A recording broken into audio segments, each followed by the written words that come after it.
Pressure cooker रे खूब कम तेल रे आपण माने घरे केमती मुआ पोड़ पिठा बनेबे चलतु शिखेबा। एठी गोटे बाउल रे अध गिना सुजी गोटे बड़ गिना बिरियान से गोटे चमच लुण देके ताको भलसे फेंटी देबे। फेंटी सारा पर से बैटर रे आपण किछि कटा हेतिबा कंचा लंका पियाज अध चमच गोलमरच गुंड अध चमच जीरा लंका गुंड से किछि क्रॉस कर रखिथिबा सिजा आलू आ किछि कटा हेतिबा आंब कसे अदा देकी ताको भलसे फेंटी देबे। फेंटी सारा पर से बैटर को आपण प्रेसर कुकर ताती सारा पर से 2 चमच तेल देकी ए बैटर टाको दे देबे। बैटर दे सारा पर तापरे किछि जीरा स्प्रिंकल कर देबे। तापरे तार ऊपर ढांकुणी देकी ताको भलसे 2टा सीटी आसला पर ताको ठंडा करके प्लेट को छोट छोट आकार काटिकी पीस करके ताको काढ़ी देबे। तापरे घर लोक आपणकर सर्व करेंगे।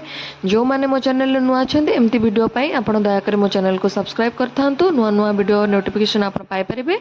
और जो मैंने मो वीडियो टी को एपर्यंत देखुछन तांको दिल से थैंक यू।